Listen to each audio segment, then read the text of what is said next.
Bulletin में सबसे पहले बात मूसलाधार बरसात से मुसीबत की। हिमाचल में तेज बरसात से भारी तबाही मची हुई है।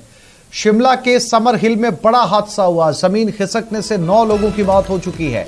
25 से ज्यादा लोगों के दबे होने की आशंका है। एसडीआरएफ सेना का रेस्क्यू ऑपरेशन जारी है। बरसात से रेस्क्यू ऑपरेशन में दिक्कत आ रही है। सोलन में भी बादल फटने से 7 लोगों की मौत हो चुकी है। 24 घंटे में हिमाचल में 21 लोग अपनी जान गंवा चुके हैं। हिमाचल की राजधानी शिमला में सोमवार सुबह बड़ा हादसा हुआ। यहां के समर हिल इलाके में स्थित शिव बावड़ी मंदिर भारी बरसात की वजह से लैंडस्लाइड की चपेट में आ गया। यहां मौजूद 25 से ज्यादा लोग मलबे में दब चुके हैं। अब तक 2 बच्चों समेत 5 शव बाहर निकाले जा चुके हैं। बाकी की तलाश जारी है। यह मंदिर शिमला के उपनगर बालूगंज इलाके में है। सावन सोमवार होने की वजह से मंदिर में सुबह से ही भक्तों की भीड़ थी। कई परिवार दर्शन के लिए गए थे। बरसात की वजह से रेस्क्यू ऑपरेशन में दिक्कतें भी सामने आ रही है। पहाड़ से अभी भी पत्थर गिर रहे हैं। मंदिर के ऊपर मलबे के साथ 4 से 5 पेड़ आ गिरे। इससे ज्यादा नुकसान हुआ। एसडीआरएफ, आईटीबीपी, पुलिस और स्थानीय लोग रेस्क्यू में जुटे हैं। जेसीबी मशीन से मलबा हटाया जा रहा है। हिमाचल के सोलन में आज बादल फटने से एक ही परिवार के 7 लोगों की मौत हो गई। जादौन गांव में देर रात हुई इस घटना में 2 घर बह गए, जिसमें 3 लोगों के लापता होने की खबर है। इसमें अराउंड कम से कम 25 से 30 लोगों के दबे होने की आशंका है। जैसे कि यह सुबह 7 बजे का टाइम था, तो इसमें कुछ लोग खीर का आयोजन भी हो रहा था यहाँ पे, तो खीर के बनाने में लगे हुए थे और कुछ लोग आरती अंदर जैसे हवन भी चल रहा था। तो ये जानकारी है, क्योंकि मुझे एग्जैक्टली तो पता नहीं है, क्योंकि मैं उस समय समरील में ही था, तो मुझे यह जो है 8 साढ़े 8 बजे तक पता चला है। सेना द्वारा, पुलिस द्वारा, एनडीआरएफ की टीम द्वारा कि जो दबे हुए लोगों में से कुछ जिंदगियों को बचाया जा सके। इस बार की बारिश ने पिछले 24 घंटे में ऐसा कहर बरपाया है। पिछली बार की जो आपदा थी उसने हमारी संपत्ति और संपदा को बहुत ज़्यादा नुकसान पहुंचाया था, पर जिंदगियां को कम नुकसान हुआ था। पर अभी तक मुझे जो लगता है कि इस बार काफ़ी जिंदगियां, काफ़ी जानें हमें छोड़कर चली गई हैं। सुबह तक 21 मौतों की पुष्टि हुई है और शाम तक अभी हमने कितनी मौतें और होंगी जो खबरें मिल रही है मैं उसके बारे में आपको शाम को ही बता सकता हूँ। मैंने सभी प्रशासनिक अधिकारियों को निर्देश दिए हैं, कल 15 अगस्त है, कि अभी आप 15 अगस्त की तैयारी के सिलसिले में ना जाकर जिंदगियों को बचाने का कार्य करें। और हिमाचल के मंडी जिले की बलह घाटी में तेज बरसात के कारण बाढ़ जैसे हालात बन गए। ब्यास नदी उफान पर है। अधिकारियों के मुताबिक कई पर्यटक फंसे हुए हैं। प्रशासन के मुताबिक राज्य में पिछले 2 दिनों में 30 से ज्यादा घर पूरी तरीके से और 180 घर आंशिक रूप से क्षतिग्रस्त हुए हैं। इस दौरान लगभग 140 गौशालाएं, दुकान और घाट भी क्षतिग्रस्त हुए।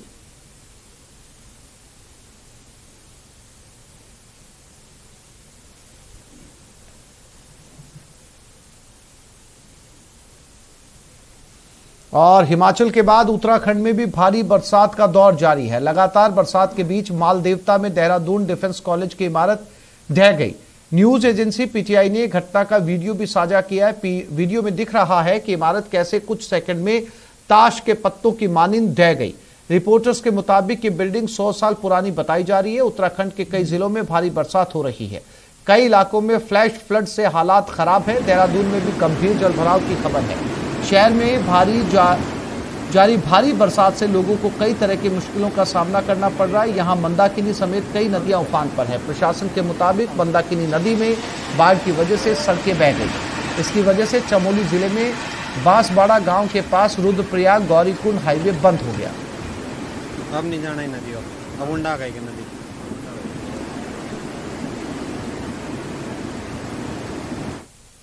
तो सभी जगह रास्ते बंद हैं, सभी जगह पुलिस अलर्ट है और हमारी एसडीआरएफ की टीमें लगी हुई हैं। चमोली में भी कई जगह प्रॉब्लम आई है, बादल फटे हैं, एक जगह मवेशियों के लॉस की सूचना है। इसी तरह रुद्रप्रयाग में भी ऐसा ही हुआ है। उत्तरकाशी में एक जगह बादल फटा है, मोरी क्षेत्र में। पौड़ी क्षेत्र में एक बड़ी सूचना आई है कि मोहन चट्टी के पास कोई रिसोर्ट है, उसमें एक फैमिली दब गई है। संभवतः उसमें 4 लोग अभी मिसिंग हैं। तो वो एक बड़ी सूचना है। एक टिहरी क्षेत्र में भी पूरा NH तो बंद है ही है जगह जगह पे, और बीच में जो शिवपुरी के पास एक टनल बन रही थी LNT की, उसमें यात्री फंस गए थे, उसमें पानी आ गया था। यात्री नहीं उसमें, मतलब वर्कर्स, और पर उनको निकाल दिया गया। करीब 70 के करीब वर्कर्स थे, तो वो सेफ है वहाँ पे। बाकी नीचे की बात करें तो जो ऋषिकेश क्षेत्र है उसमें जल भराव बहुत ज़्यादा है। जो एम्स वाला क्षेत्र है, वीरभद्र वाला क्षेत्र है, तो वहाँ भी हमारी रात भर सूचना आती रही घरों में पानी घुसने की। तो सब तरफ हमारी जल पुलिस और SDRF की टीमें लगी रही हैं।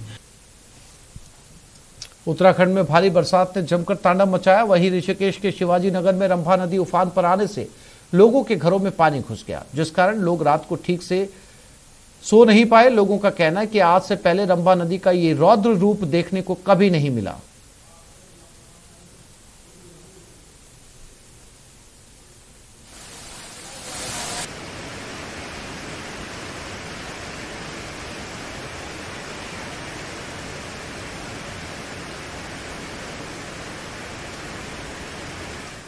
देश भर में स्वतंत्रता दिवस की तैयारियां जोरों पर हैं। राजधानी दिल्ली में लाल किले पर फुल ड्रेस रिहर्सल की गई। यहां जमीन से लेकर आसमान तक हिंद के रणबांकुरों ने अपना दम दिखाया। लाल किले की दीवार से दिल्ली के बॉर्डर तक सुरक्षा के अचूक और पुख्ता इंतजाम किए गए। जमीन से लेकर आसमान तक लाल किले की अभेद सुरक्षा व्यवस्था बनाई गई है। लाल किले की सुरक्षा की जिम्मेदारी कई लेयर में अलग अलग एजेंसीज को दी गई है। इनमें NSG, SPG, पैरामिलिट्री फोर्सेस और दिल्ली पुलिस के जवान शामिल हैं। वहीं प्रधानमंत्री के रूट से लाल किला तक 10,000 से ज्यादा सुरक्षा कर्मियों को तैनात किया गया है। सिर्फ लाल किले के पास ही लगभग 5,000 सुरक्षा कर्मियों की तैनाती की गई है, जबकि 1,000 से ज्यादा हाईटेक CCTV कैमरे लाल किले और उसके आसपास लगाए गए हैं।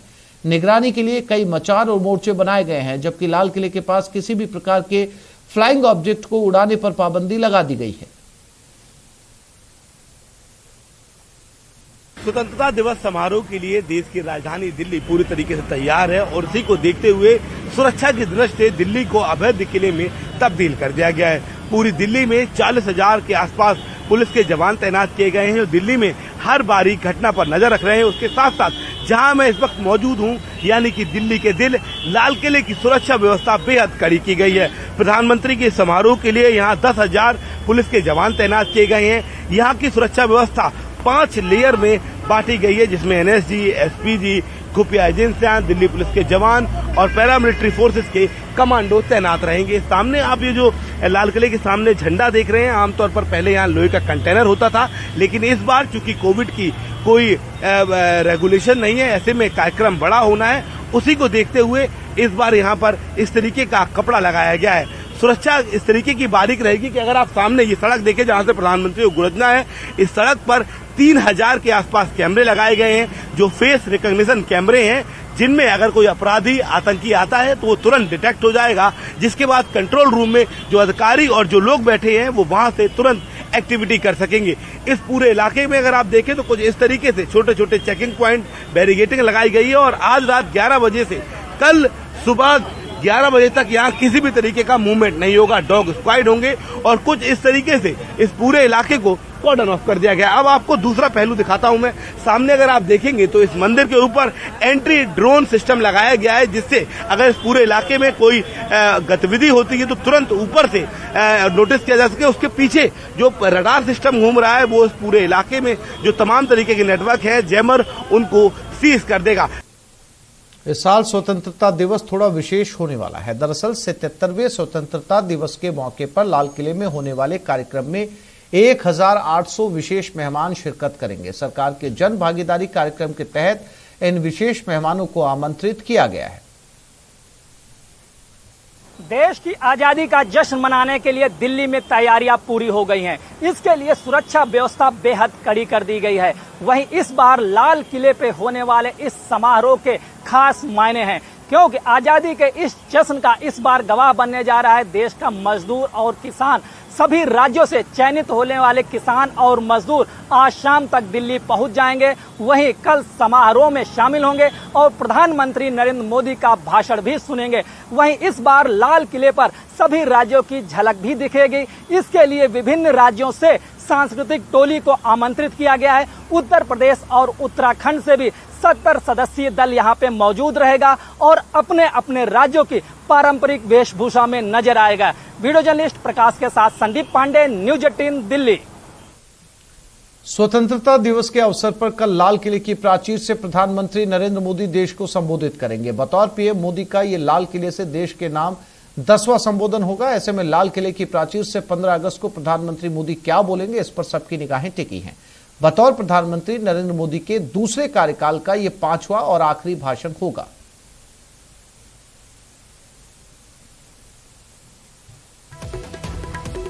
इसमें प्रधानमंत्री नरेंद्र मोदी 2024 के चुनाव से पहले कल आखिरी बार लाल किले से यह संबोधन करने जा रहे हैं।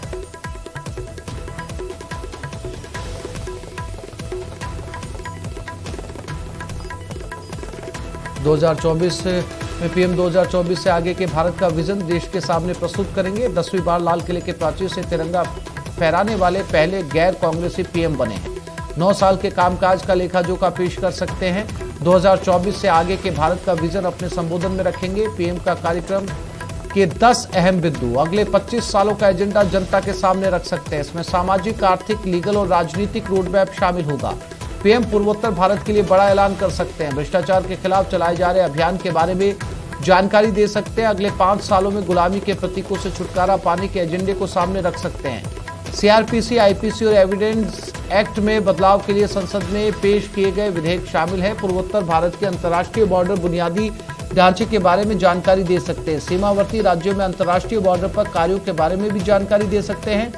पाकिस्तान पर भारत के रुख का भी इजहार कर सकते हैं। चीन को भी इशारों में संदेश दे सकते हैं। आदिवासियों, अन्य पिछड़े वर्ग और महिलाओं के लिए बड़े ऐलान किए जा सकते हैं। आंतरिक सुरक्षा से जुड़ी 3 सबसे बड़ी समस्याओं पर सरकार की उपलब्धियों को सामने रख सकते हैं। वामपंथी उग्रवाद की सफाया करने पर अर्धसैनिक बलों की पीठ भी थपथपा सकते हैं। किसानों और युवाओं की उपलब्धियों का ब्यौरा भी वो कल जनता के सामने रख सकते हैं।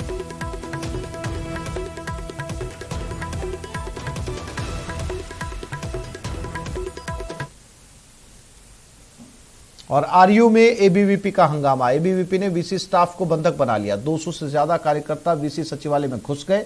वीसी सचिवालय में जबरदस्त हंगामा चल रहा है। का जो सिलसिला है वो देखिए, ये हंगामा लगातार चल रहा है और विद्यार्थियों से जवाब मांग रहा है। और मैं कहना चाहूंगा, जब तक विश्वविद्यालय का बीसी यहाँ तक नहीं आएगा, तब तक विद्यार्थी परिषद का एक भी कार्यकर्ता यहाँ से हटेगा नहीं, चाहे रात को यहीं रुकना पड़े। क्यों नहीं पहुंचाएगा? जब कुलपति का हम यहाँ काम रोक देंगे, सारे काम रोक देंगे, यहाँ पर सभी प्रकार के काम यहाँ बंद कर देंगे और यहीं बैठे रहेंगे जब तक धरना प्रदर्शन। और लवली वधवा हमारे साथ आरयू से जुड़ गए हैं। लवली, सवाल यह है कि जो फैसला सरकार ने लिया है छात्र संघ चुनाव को रद्द करने का, इसमें वीसी के सचिवालय में घुस के बंधक बनाने का तात्पर्य?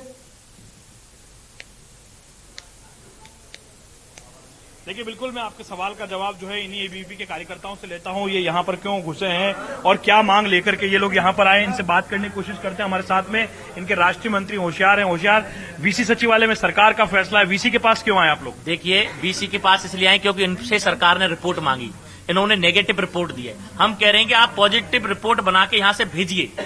सरकार ने इनसे रिपोर्ट मांगी, इन्होंने नेगेटिव रिपोर्ट दी। क्या सरकार ने हवाला दिया कि लिंग 2 कमेटी के नियमों में अनुसार चुनाव नहीं हो रहे, तो लिंग 2 की पालना करवाने का काम यूनिवर्सिटी प्रशासन का होता है। हम विश्वविद्यालय में इसलिए आए हैं कि आप या तो लिख के दीजिए कि आप लिंग 2 के अनुसार चुनाव कराने में समर्थ हैं या नहीं है, और समर्थ हैं तो कराइए, और नहीं है तो वो लिख के दीजिए क्यों समर्थ नहीं है। आखिर ये नियम का हवाला क्यों दिया गया कि लिंग 2 में सरकार? अच्छा, यहाँ बैठने से क्या होगा? वीसी सचिवालय के अंदर घुस गए आप, वाइस चांसलर से मुलाकात हुई आपकी?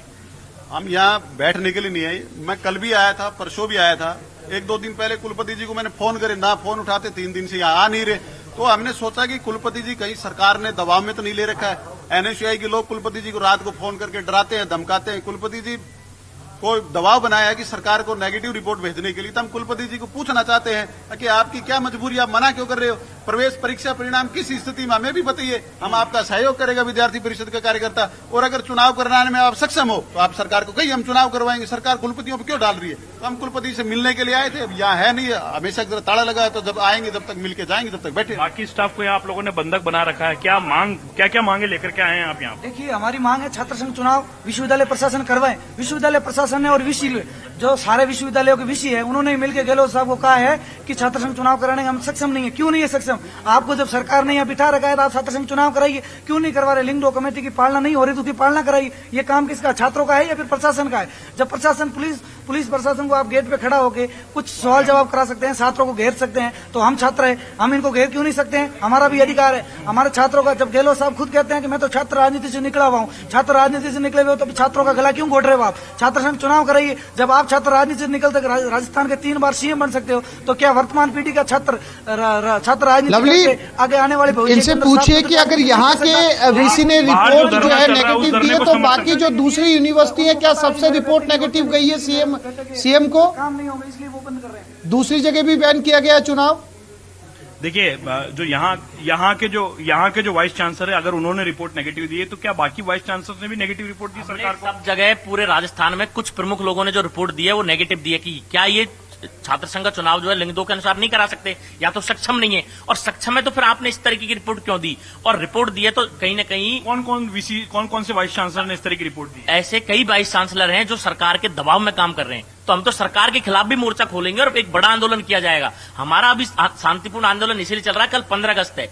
15 अगस्त को पूरा देश जो है वो हमारे लिए खुशी की बात है, आप लोगों से कोई चीज छुपी हुई नहीं है, इसलिए हम शांतिपूर्वक कर रहे हैं।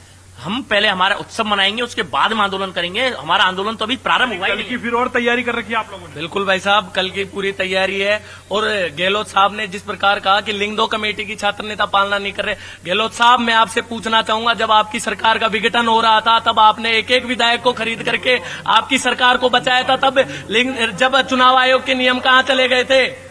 मैं आपसे पूछना चाहता हूं साहब कि लिंग 2 कमेटी के नियमों की पालना छात्र नेता नहीं कर रहे तो आपको पहले रोक लगानी चाहिए थी। और बीसी साहब को मुख्यमंत्री जी ने गायब कर रखा है कि आप आम छात्र की आवाज को लगातार दबाते रहो, और छात्र जो भी आपके बीच में आ रहे हैं उनसे आपको मिलना नहीं है, उनके ऊपर दबाव बना रखा है। सीएम साहब ने लगातार दबाव बना रखा है। और एनएसयूआई जिस प्रकार बाहर धरना देकर के बैठी है, तो मैं उनसे पूछना चाहूंगा कि आपकी सरकार है, आप 365 दिन छात्रों के लिए लड़ते नहीं है, तो आप छात्र संघ चुनाव के लिए यहाँ पर। हाँ, देखिए, बिल्कुल ये सवाल भी हम ले लेते हैं और लोगों से। एनएसयूआई तो खुद इस मामले में प्रदर्शन कर रही है, एनएसयूआई खुद सरकार के खिलाफ कह रही है कि जो सरकार है वो उसे चुनाव कराने चाहिए। तो एनएसयूआई और एबीवीपी का स्टैंड क्या अलग अलग है? आप देखिए कितने ढोंगी आदमी है।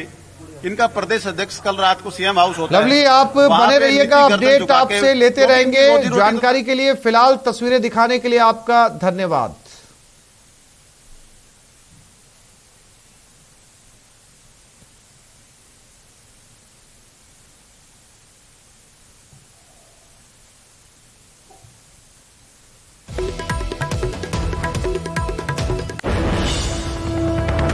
और दिल्ली दौरे पर है पूर्व मुख्यमंत्री वसुंधरा राजे सिंधिया। केंद्रीय वित्त मंत्री निर्मला सीतारमण से मुलाकात की। निर्मला सीतारमण के निवास पर मुलाकात की। मुलाकात के दौरान उनके बेटे सांसद दुष्यंत सिंह भी उनके साथ मौजूद रहे। विधानसभा चुनाव से पहले इस मुलाकात को बेहद अहम माना जा रहा है।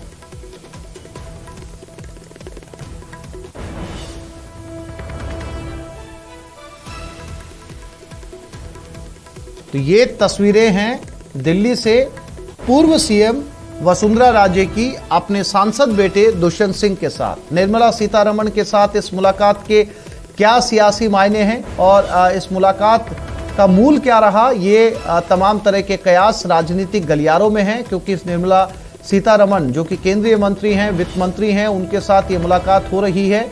तो ऐसे में कई तरह के सवाल भी जो है वो जिज्ञासाएं भी सामने आ रही हैं।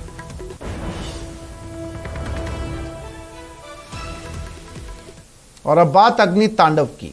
राष्ट्रीय राजधानी क्षेत्र नोएडा सेक्टर 88 में स्थित एक निजी कंपनी में आग लग गई। कंपनी में आग लगने की सूचना मिलते ही दमकल की गाड़ियों ने मौके पर पहुंचकर आग पर काबू पा लिया। कंपनी में लगी आग के बारे में जानकारी देते हुए बताया गया कि नोएडा सेक्टर 88 में एक निजी कंपनी में आग लगने की सूचना मिली थी।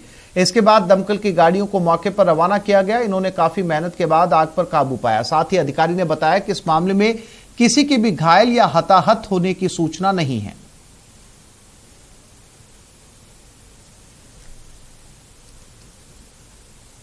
जो वेयर हाउस में 7:24 में फायर सर्विस यूनिट की सूचना मिली कि इसमें आग लगी है। आग का जो मूल रूप है, ये बाहर ट्रांसफार्मर लगे हैं, उससे जो है अंदर कंपनी में आग आ गई थी। बाहर की जो ट्रांसफार्मर उससे चिंगारी लगती और जो ये आग है वो ग्राउंड फ्लोर और फर्स्ट फ्लोर में फैल।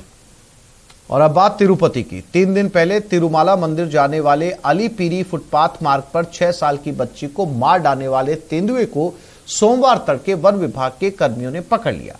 लक्ष्मी नरसिम्हा स्वामी मंदिर के पास एक पिंजरे में तेंदुआ फंस गया। ये वही जगह है जहां 11 अगस्त की शाम को तेंदुए ने अपने माता पिता से आगे चल रही लड़की पर हमला कर दिया था।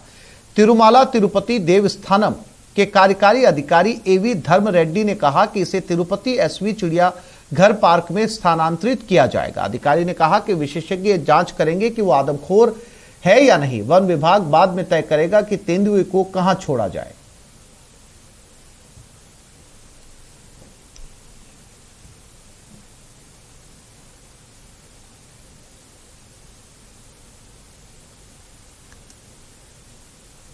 और ये खबर राजधानी जयपुर से। रीटा सिंह ने जननायक जनता पार्टी में शामिल हो गई हैं। रीटा सिंह को बनाया गया है जजपा का महिला मोर्चा का अध्यक्ष। कांग्रेस विधायक वीरेंद्र सिंह की पत्नी है रीटा सिंह। वीरेंद्र सिंह दाता रामगढ़ से विधायक हैं।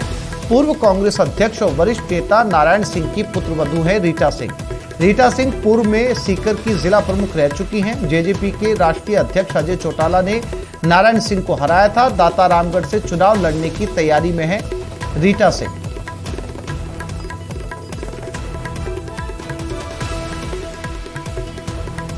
तो रीटा सिंह ने जननायक जनता पार्टी को चुना है। यहां उन्हें महिला मोर्चा का अध्यक्ष बनाया गया है। दाता रामगढ़ से चुनाव लड़ने की तैयारी है। जजपा का महिला मोर्चा का अध्यक्ष उन्हें बनाया गया है। कांग्रेस विधायक वीरेंद्र सिंह की पत्नी है रीटा सिंह, यानी पति कांग्रेस में और पत्नी जजपा में।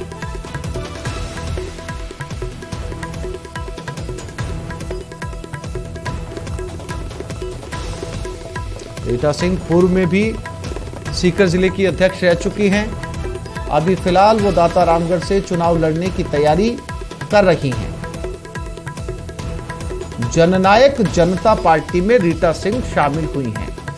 कांग्रेस विधायक, मौजूदा कांग्रेस विधायक वीरेंद्र सिंह की पत्नी हैं और उनके पति इस समय दाता रामगढ़ से विधायक हैं।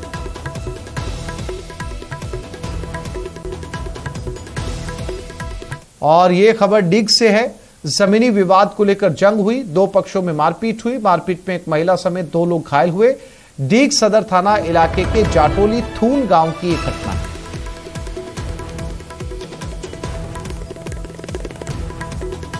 एक जमीनी विवाद को लेकर 2 पक्षों में जमकर मारपीट हुई। बताया जा रहा है कि इसमें 3 लोग घायल हो चुके हैं।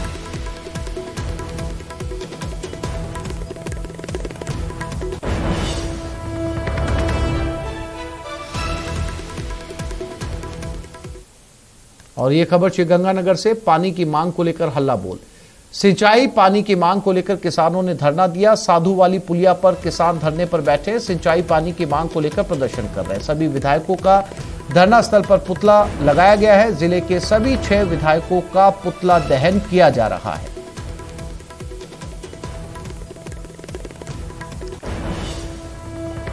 और ये किसान यहां पर सिंचाई के पानी की मांग कर रहे हैं और यहां पर 6 जिम्मेदारों का पुतला बनाया गया है और उन पुतला दहन की तैयारी। ये तस्वीरें गंगानगर से। ये 6 पुतले हैं अलग अलग लोगों के। 2000 क्यूसेक पानी मिल रहा है, जो कि हमारा 5500 हिस्सा उसमें बनता है। लगभग 5200 क्यूसेक 2000 कुछ की दे रहे हैं। कोई भी विधायक नहीं बोल रहा, कोई भी मंत्री नहीं बोल रहा, कोई विपक्ष वाला नहीं बोल रहा। इसलिए आज कल हमने वहाँ पे हरि के पत्थर पे पुतला दहन किया था, आज यहाँ सभी एमएलए को पुतला दहन किया जा रहा है।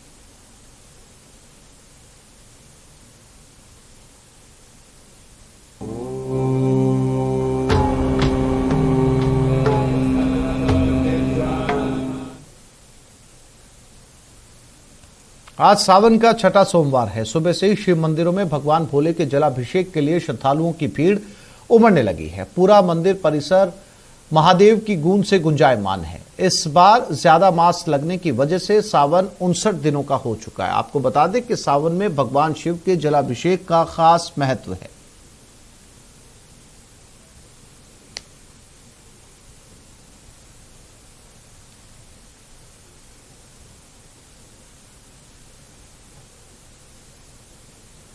और आज सावन के महीने का छठा सोमवार है। भरतपुर में भगवान भोलेनाथ के मंदिरों में भारी भीड़ देखने को मिल रही है। सुबह से लोग भगवान भोलेनाथ के मंदिरों में शिवलिंग पर पंचामृत के साथ जलाभिषेक कर पूजा अर्चना कर रहे हैं। पूजा करने आई महिलाओं ने बताया कि अधिक मल मास के महीने में भगवान भोलेनाथ की पूजा करने का विशेष महत्व होता है। 5 तस्वीरें आपके टेलीविजन स्क्रीन पर और 5 मंदिरों में हर हर शंभू के नारे। कोटा, दौसा, श्री गंगानगर, राजसमंद, भरतपुर।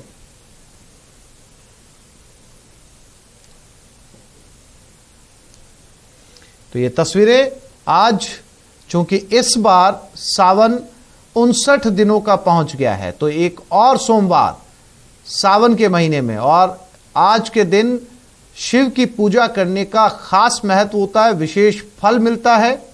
ये 5 जिलों की तस्वीरें हैं जहां पर शिव मंदिर के अंदर भक्तों का तांता लगा हुआ है।